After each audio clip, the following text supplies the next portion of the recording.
second, and why don't we do a roll call vote of who's here as far as members of the committee? So why don't I, let's see, Kevin Breen. Kevin Breen is here. Okay, Jeff Cook. Jeff Cook's here. Tom DePercio. I'm here. David Georgie. I'm present, yes. Okay. And Priscilla Ryder, that's me. I'm here too. All right. Why don't we go ahead and start? So I think I know that Israel is here, and is David Robinson in? Yep, Dave's here. All right. You guys can go ahead, and I will share your documents. Let me just see. Whoops. Share.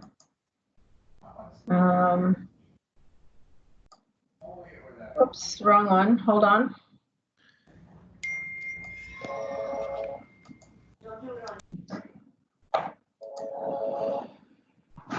All right, let me see if I can share this. Share. All right, can you see that yet? All right, I think you can see it. So go ahead, David. David Robinson and. Yep. Okay, so we'll start with Lot K. So good morning. My name is Dave Robinson. As Priscilla mentioned, I'm a site designer with Allen and Major Associates, and I'll just be briefly going over some of the high-level changes to update you on our 3 separate proposed filings for manufacturing and warehouse buildings. And I just want to go over the major changes since our last hearing. So Lot K is on the screen now. This program has generally stayed the same with respect to building size, the program layout. The biggest change that we made is that we adjusted the southerly slope that's planned right from a 2-to-1 slope to a 1.75 to 1. And that was just to pull that slope off of the existing sewer line so that we're not filling over the sewer line as requested by the city engineer. And then additionally, in the kind of southwest or northwest corner, back rear corner of the site, we also pulled the tree line back to allow access over that sewer line that was additionally requested by the city engineer. So generally, this one hasn't changed much except for those 2 grading and tree line changes. If we could move on to Lot L, this one has the greatest amount of changes, and I think that there are improvements that will benefit the city, particularly with regards to fire access. So we did change the program layout slightly on this one. We increased the building footprint to just over 80,000 square feet due to us realigning the sewer easement to the front of the site. And also, I know that there was some concern about, providing secondary access or access around the building. And after reviewing multiple layouts, we realized that the slope at the front to connect to Hayes Memorial Drive was just going to be too steep and unsafe to grade out a second access drive. So what we did is we added a crushed gravel emergency access drive for fire access only around the building, the north part of the building. There's flush curbs at the entrance and exit designed to accommodate the Marlborough Tower ladder truck. And Priscilla, if you scroll to the next sheet, we show the fire truck making a full 360-degree turn around the building. And we also performed some test pits out there. We did find ledge along the front in our proposed sewer easement, which will be needed to be dealt with during construction. We also did some stormwater test pits at the rear of the site in the footprint of the basin. It appears that we'll have adequate separation of groundwater material with sandy loam in the most restrictive layer with gravelly sand beneath, which is pretty good. But the big change here is the fire access around the building. And we feel that this is a much better design than the previous one where we had the fire truck going down that long parking aisle and then having to back out. So those are the major changes for Lot L. And then if you want to move on to Lot M, on Lot M to the south of the building there, we added a crushed gravel 24-foot wide pad to accommodate the fire truck to pull in and back out to give access to that third side of the building. We tweaked, the retaining wall in that area and the grades. We still respect the 20-foot no-touch buffer on all three of the sites to the wetlands. And we also added a small subsurface detention pipe system to help with the flows upstream of the basin prior to discharge to the basin. And the building footprint on Lot M stayed the same. So not too much change there. Most of the changes are focused on fire access. So I think that kind of covers the high-level update since our last hearing. At this time, I'd like to open it up to the board for comments and questions. All right, anybody have any questions or comments? And I can flip through these different plans. And again, you got them. I just sent them to you this morning, so you haven't had a chance to look at them. So Kevin, do you want to start? Because they've tried to address your issues the most. Sure. So why gravel and why not paved? Gravel tends to be problematic, 10 years from now. We've had success using crushed gravel, compacted crushed gravel on other projects, and since it's only for emergency vehicles, it's not being used every single day. We just decided that was appropriate.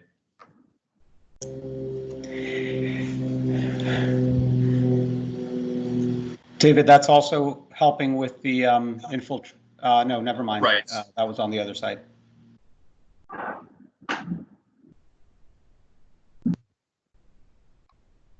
From the committee? I just have a couple comments based on a review of mostly parcel M. That's the plans I had the paper copies of. But it's sort of general comments that will apply to the other ones, I think. On the sewer service for M, you're showing the invert of the sewer going into the existing manhole at the invert of the trunk line. Yeah. That should, your sewer services should come in above the top of that 24-inch trunk line and not at the invert of it. Okay. There's a heavy flow in that trunk line, and the flow from your service pipes, especially when they're flat, isn't going to be able to enter against that flow of that trunk line, and you're going to get backups. Understood. You should really come in above that pipe and sort of drop into that trunk line, just to avoid any of those issues. And I think it's probably going to may affect the elevation of your building on M, because I think your service was pretty flat there. So you should take a look at that. And the other thing, on the electrical services, we had made a request for, right now the power is on the other side of Hayes Memorial Drive, and you're proposing to cross overhead and then drop down a riser pole for the service. Yep. We would like that power to drop down on the other side of Hayes and come underground, under the road if possible, on all those services, to avoid the extra poles on the west side of the street. That's just two things I noted. I do appreciate the changing of the sewer line to the front of the parcel, as we talked about, and also moving the tree line and the fill on K that you talked about. So that's all I have at this point.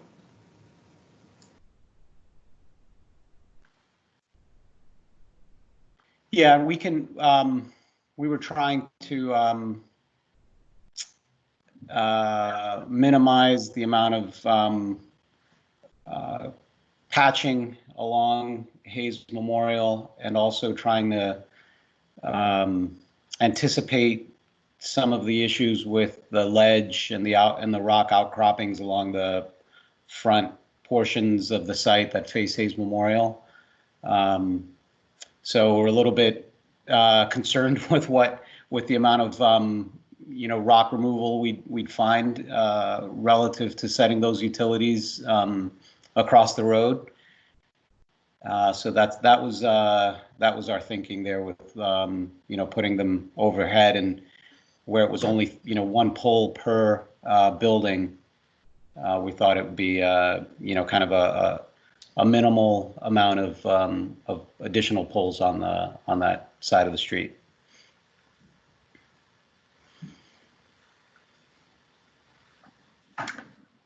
All right, so Jeff, do you have any comments? Or David? Jeffrey here, no comment until I review these. I mean, Okay. Everything is too small for me, it's not being blown up on, and I am trying to print them now. Yep. Do people want paper copies? Should we be asking for paper copies too? Or do you just want to do it online? If we could get a set of paper copies, just one set of each, that would be helpful. Okay. And David, do you have any comments? No, none Okay. from the police. All right. So, Priscilla, before we move on, can you slide back to the actual fire lane that's gravel? I can't read it either. It's so small. okay, let me see. So let me just see if I can blow this up. Well, I'm sure the applicant can probably just answer the question. What's the width of the lane and what's the height of the building at that, 20 feet? Yes. And what's the height of the building now? Israel, I believe that one was 32 feet. 32 clear. 32 Yeah. clear, right?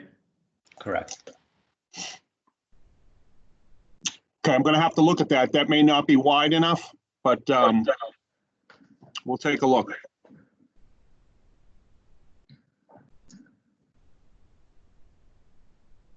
All right. So I guess the next step is David Robinson, can you get us paper copies for, Yes. this set in paper for everybody so we can pass it around, since it's really it has all the stuff that you want us to look at. And then what is your schedule for conservation? We would be expecting to submit this Friday to Okay. get onto the June 18th agenda. All right, that sounds good. Priscilla, All right. one last thing. I'm sorry I keep jumping in, No, but you keep I don't have to- jumping in. That's perfect. I don't Go have ahead. control of the screen. It's hard to take a look. So the applicant told us today that they increased the footprint of the building. In what respect was the footprint increased in terms of where the building expanded? Was it to the north, the south, the east, west, or all of it? So if you zoom out a little bit, Priscilla, Well, we so I'm added trying this- to zoom out. I'm trying to figure Oh, out sorry. how to zoom out. basically, we added these little wings to the left and right side of the building. Could you put the mouse over it so we know exactly what you're referring to? Yeah, Is like that, those. is that the wing, David? Yeah, those little Okay. bump outs. Yep. So we increased that, and that is because we're realigning the sewer to the front of the building. We're no longer restricted by that sewer at the rear. So we could kind of make the building a little bit bigger since we're no longer constricted by that. Right. So that was what I thought, and I'm going to be candid with you. So by pushing that wing out and encroaching on what you are proposing as a 20-foot gravel fire access, Yep.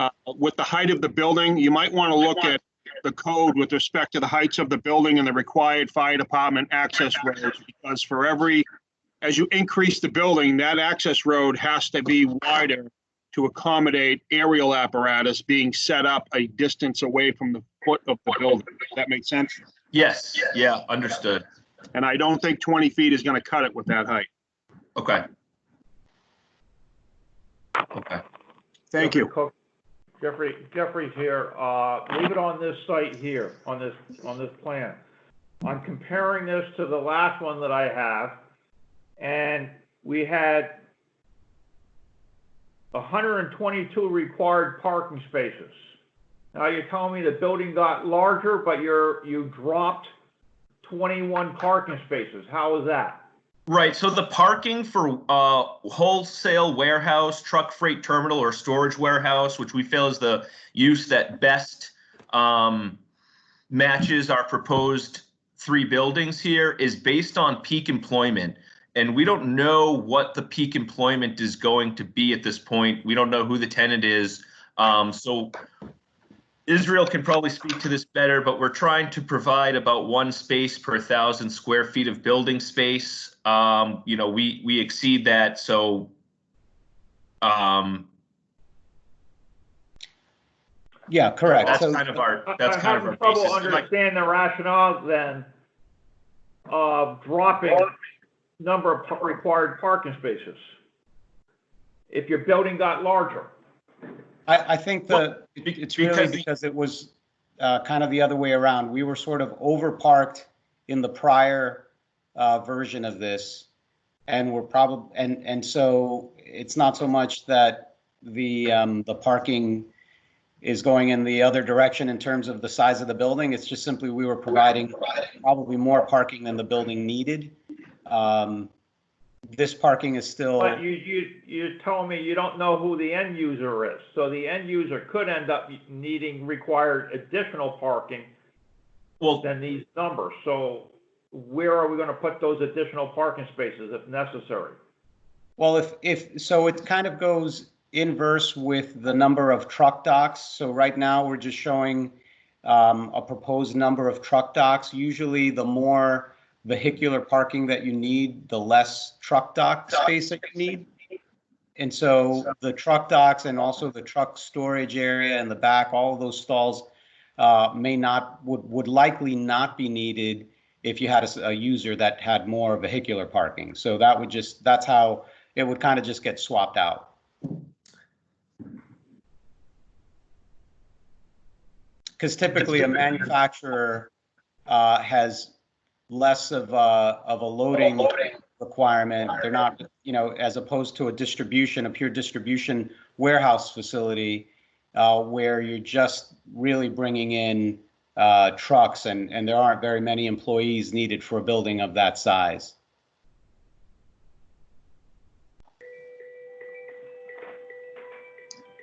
Okay. And we have, just as an example, also, the buildings that we've done in Northborough, which are warehouse distribution facilities.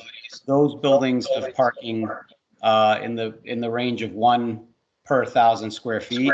So that would translate to about 80 parking spaces for this building, or 81 parking spaces for this building, compared to the number that we're showing, which is yeah, so about 20 more. This building has about 20 more spaces. Why wasn't that figure used before, the first time? It seems like you're putting a bigger building in here. We're playing magic pencil and we're doing some swapping out.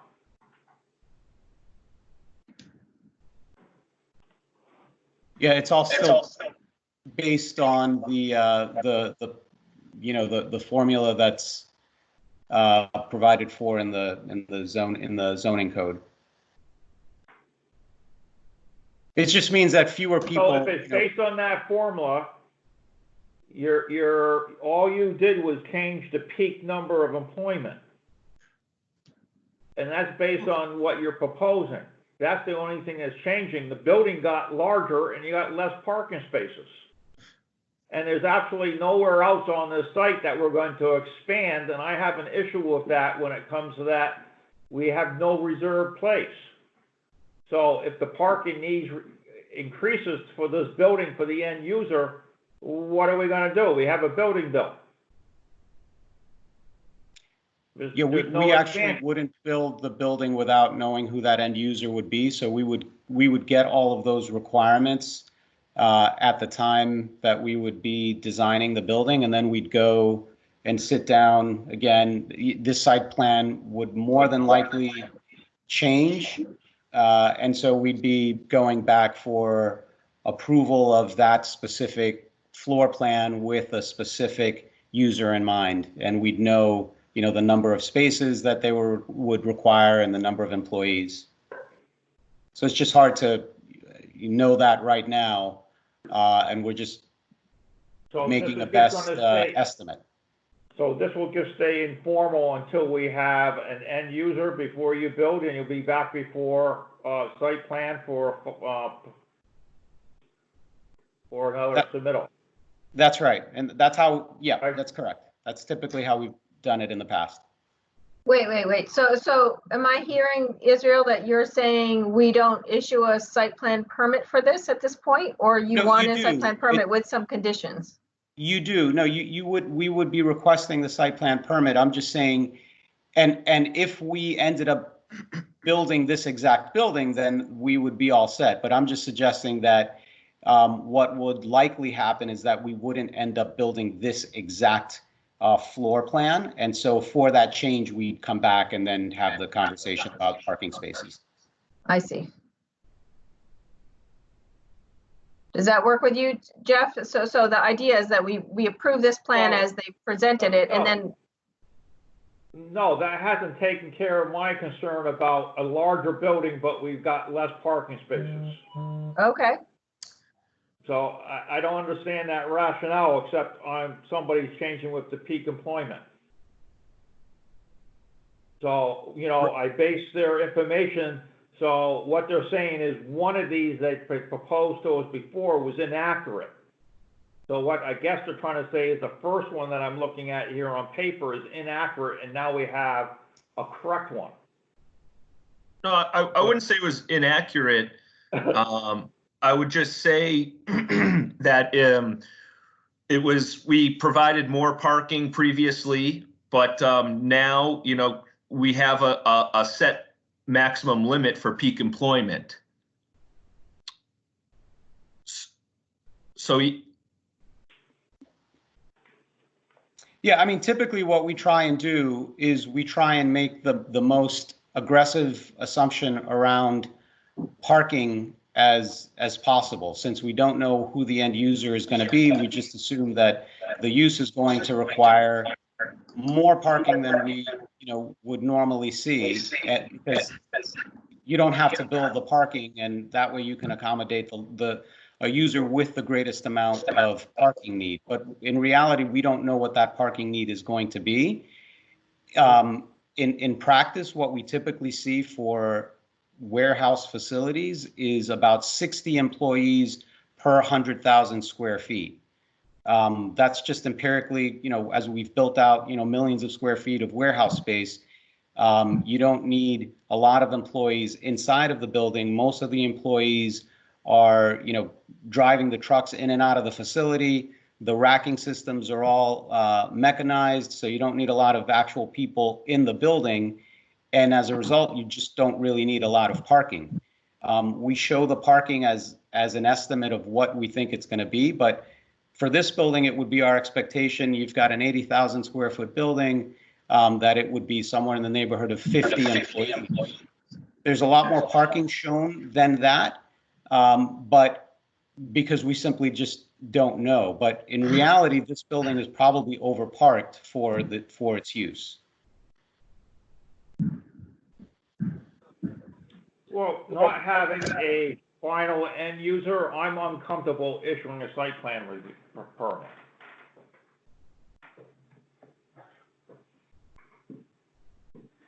Well, I guess, Jeff, and Tom, you can pitch in too, but across the street, they did the same thing. So the idea is that we issue a permit for what we see with the assumptions that they've made, and we have to be really clear about what those assumptions are. And then if those assumptions change, then they have to come back and re-get a new site plan permit. I guess that's what we've done in the past, but I understand your hesitance. So I guess, anybody else have any thoughts about that? I mean, I guess I share Jeff's concern about after a building is built, finding out that there's not enough parking, I guess I don't have a good feel for how much is necessary for this building. Maybe they can provide some backup information for that, based on either other sites in the city or other of their sites. Maybe that should be part of this filing so that we're comfortable issuing a permit for this building and that there is sufficient parking. Well, I mean, I think the other way to look at it is, right, as we've presented the site plan with the 101 parking spaces, we couldn't get an occupancy permit for a user that had a greater requirement than 101 parking spaces. So it would kind of be silly for us to go out, build a building that we know is underparked, you know, spend all the money to build the building, you know, knowing that it's underparked, and then not be able to get a building permit. So, you know, we're obviously not going to do that and, you know, create a situation where, I mean, ultimately the city doesn't have to issue the building permit if the use is not, you know, commensurate with the occupancy of that building. So that's really your way to confirm that the parking works for the building.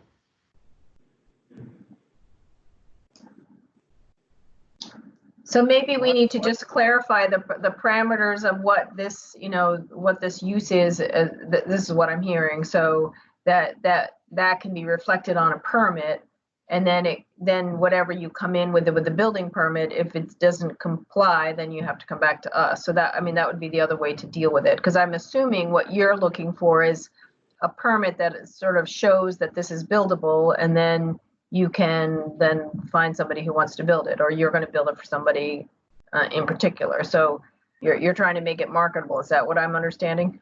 Correct. That's right. We couldn't, we wouldn't build a building without knowing who the occupant would be, because all the occupants are going to have particular needs for heights and, you know, depth and parking, et cetera. But this would allow us to demonstrate that the site is ready and developable, and then we would be back in front of the site plan review committee with whatever revisions would be necessary, including parking. Jeff, what does that make you feel like? What are you thinking about that? I'm uncomfortable. If there was additional land that was still available to put in future parking, I would have no problem with this, but there's no room for expansion anywhere because we're surrounded by wetlands. So this is totally, this plan here is totally maximizing the land, usable land. And, you know, going by their figures, the previous site plan says the total parking spaces required was 122, and now we got a larger building and we're going down to 101. I feel somebody's just playing with that peak number to make the parking work for the size of the building. And I think that's future issue. So I'm just saying I'm uncomfortable issuing a site plan. A preliminary, okay. But to go around and say that we're going to approve this in the future, I'm uneasy with that.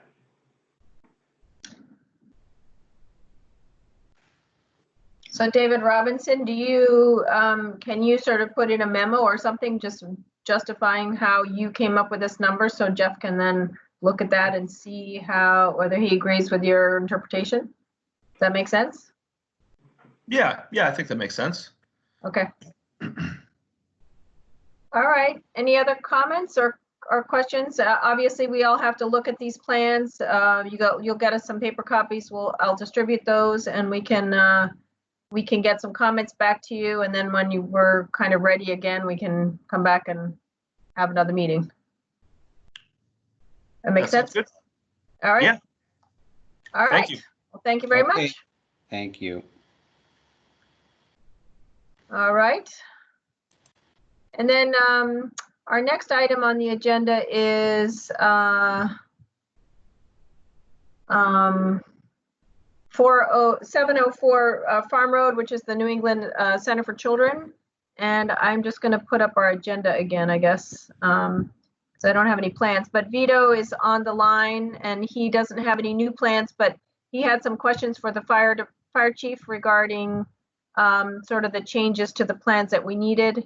And in the meantime, I'm going to try to share. What am I sharing? I'm going to try to look for those plans. But Vito, are you still there? Yep, I'm here. Okay, do you want to ask your question to the fire chief? And in the meantime, I'll try to look for some plans. Sure, that'd be great. Yeah, so there really weren't many changes since last time. And our main concern was just addressing Chief Green's comments about access. And I'm sorry, I missed your return call. I did return my call yesterday. I missed that, though, at the end of the day. So I know you were concerned about the dead end length, the two tails, basically off the two ends of the turnaround, and then had a preference towards the drive around the entire building. So we're just trying to get a design that satisfies what you need, and also meets what New England Center needs. So that just to kind of go through how we came about where we are on this plan, was that central kind of cul-de-sac right in the kind of middle of the site.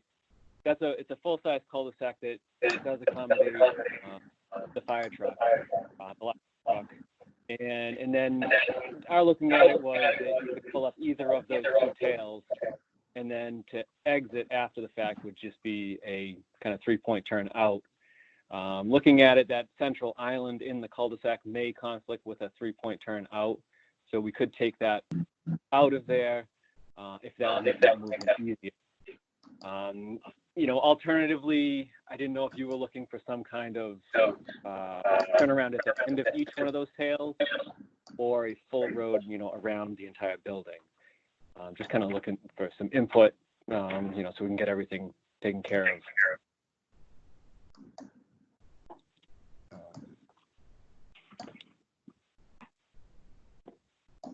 So Chief Green, do you have any comments on that? I'm pulling up the plan. I think you can see it.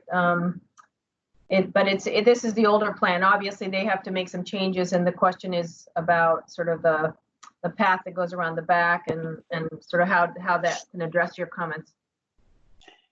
Yeah, so generally, as I tried to express, I just am not a fan of parking lots that dead end. It's great for the cars that are parking in the designated spaces, but putting any type of commercial vehicle, if you were to have deliveries or fire apparatus, it just dead ends. There's no way for us to get out.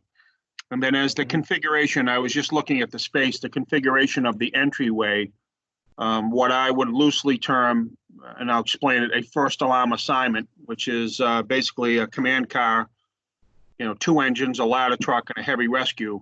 A first alarm assignment, which is reported of any event in the building. I questioned whether or not fire apparatus could even enter the site or would have to stage out on the road, given the configuration of the entryway. Yeah, we did check the radiuses coming in, so you could access to get into the site and get around that central turnaround area. So access into the site, you could get in there with those vehicles. And just looking at, adding some type of turnaround, whether we could do it at one instead of both of those stubs off the ends, just fit something in there without having too much impact. If we fit one, rather than having that central turnaround area, whether we put one up at the end of that straightaway, so you'd have a straight in access, turn around at the end, and then be able to pull back out. And then that side kind of in front of the building would be more of a 3-point type turn. So which side are you referring to? And like, could you outline to me where you're proposing a 3-point turn and how that would be possible with fire apparatus? So I was thinking the straight line would be the long length, not in front of the building. So you'd have a long driveway running up the side of the property with a turnaround at the end. And then the leg that goes in front of the building, that would be a straight shot So if you pulled in there, you could back up and 3-point basically back up into that longer one running down the side. We'd basically take that turnaround that's in the center of the site and move it towards the back. So you'd have one long run down the side with a turnaround.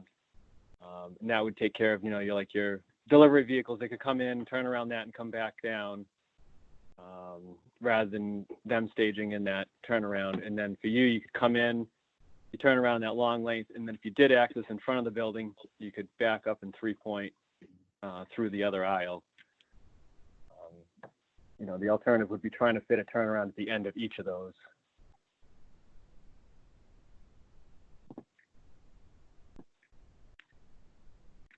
I think I understand what you're saying.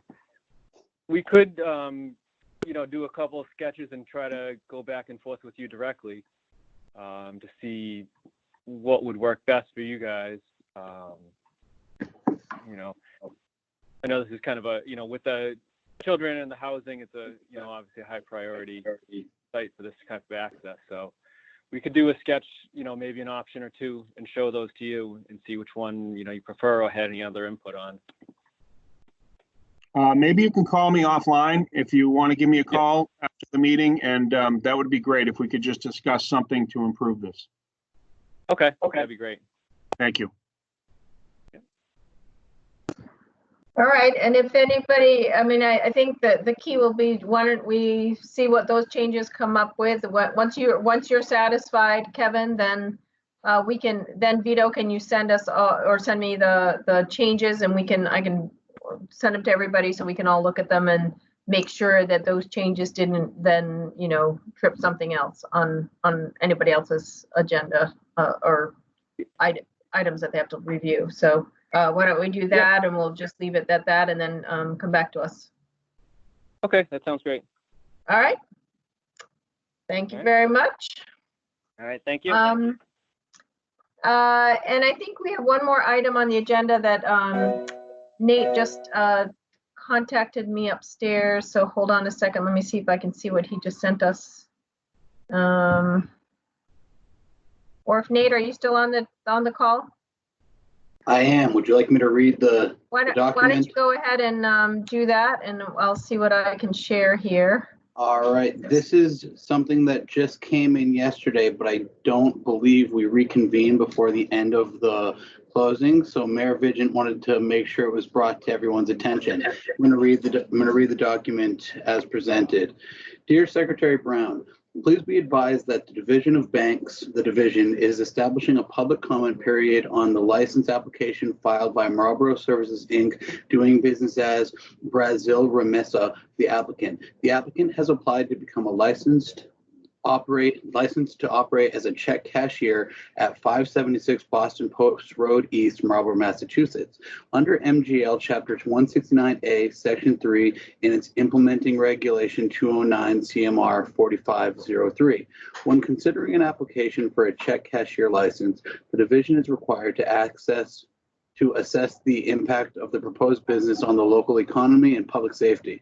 The public comment period is being held in lieu of a public hearing due to the current state of emergency declared by Governor Baker as a result of the outbreak of the 2019 novel coronavirus, COVID-19, and the limitations on public gathering.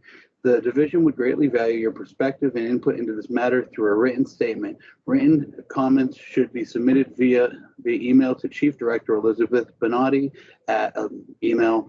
Emailed comments must be received on or before Monday, June 22nd, 2020. If email is not available, written comments may also be submitted to the division at the above address on or before Monday, June 22nd. So we received this yesterday, and Mayor Vigent just wanted me to bring it to all of your attention today.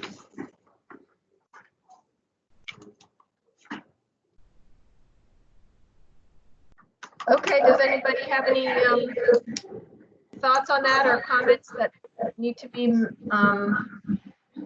reviewed? Jeffrey Cook, I'll start. I think this is more probably into, I don't know if this is more Chief Giorgio position here to weigh in on. But I just looked at this, I was looking at it earlier today on the GIS, and it appears that there's 10 striped out parking spaces on the site with ample more area. I'm just looking at an overview of the aerial for the parking, but it looks like it needs to be restriped because it's pretty faint. I can see 10, but it's a pretty good sized parking lot. Not knowing all the businesses in there as to how much business something like this, traffic flow, check cashing could add. I don't have any background on that, so. Jeff, just a question. Is that the, do you know if that's the area where Decorex is? Is that small store area right there? It's on the opposite side from Target. And just before Target, there's a Brazilian store. And this is almost on the other side of the highway. Route 20.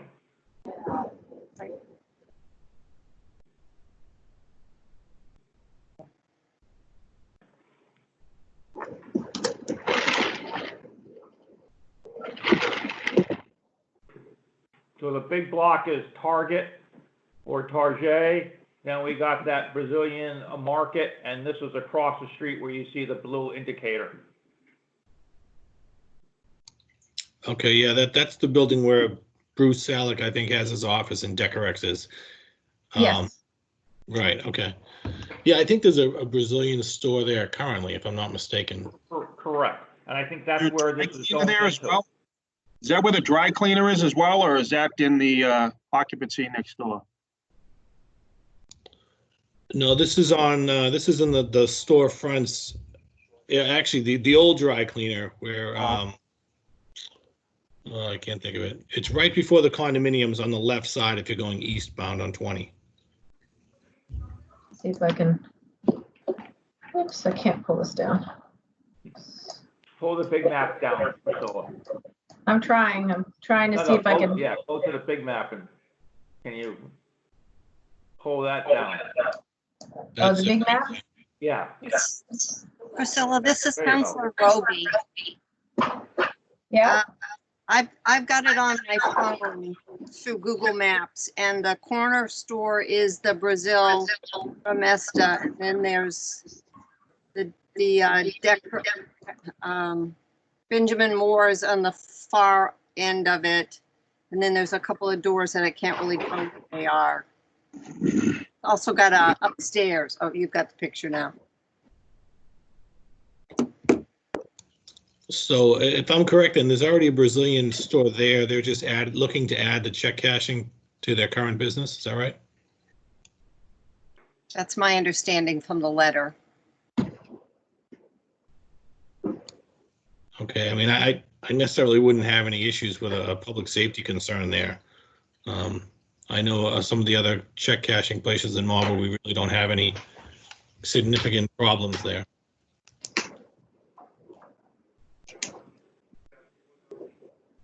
Okay, Nate, do you have anything else we need to give to you?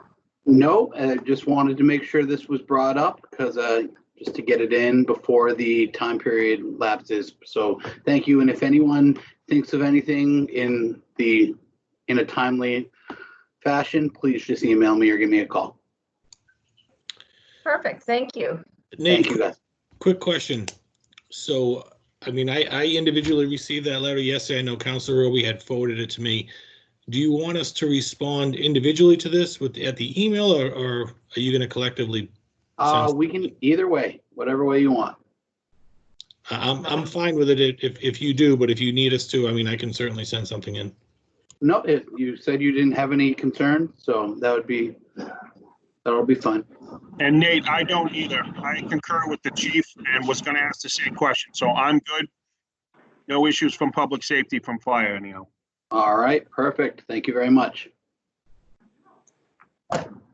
So All right. Sorry, this is Councilor Roby again. So I received one individually, and as I said when I sent it on to the chief and to Commissioner Cook, I didn't know if I was the only one that got it. I've never gotten a letter like that before, but now it appears one was sent to the full city council. So maybe rather than all of us individually responding, Nate, if you can just let us know that there's a response coming from the mayor. Sure. Like if there's no problems, then I guess we'll just send a response saying that there's no issues with the application. Right, rather than each of us having to. Yeah, suppose if we I really want can to. send an email to the council today. Okay, thank you. Thank you, Counselor. And Nate, Jeffrey Cook, as far as I'm concerned, I don't see any real issues either. All right, thanks, Commissioner. Okay, then, I think the only last thing I have is that I have a site plan for the 190 Boston Post Road to be signed. It's the Bank of America, the electric charging station. The plans are here. We'll put them in the hallway for everybody to sign. So when you're in the building, please stop by and sign it, and then we can, that was a minor change, so we'll give them a letter accordingly. So anyone else have any issues or items to bring up that we should be aware of? I just have something, Chief Breen and Fred, if you're still on the line, I sent an email about comments for the planning board for that subdivision off of Ames Street. Yep. Did I you will guys get provide you that? with some, I'll have some probably by the end of today. Okay, I know the planning board specifically would like something from the fire department regarding the Now I know. emergency access Yep. road. Okay, we'll respond today. Great, thank you. Anybody else? If not, then I think we are done and we may all log out. Thank you very much, everyone. Appreciate it. Thank Thank you, you. Priscilla. Okay, bye-bye. Thank you.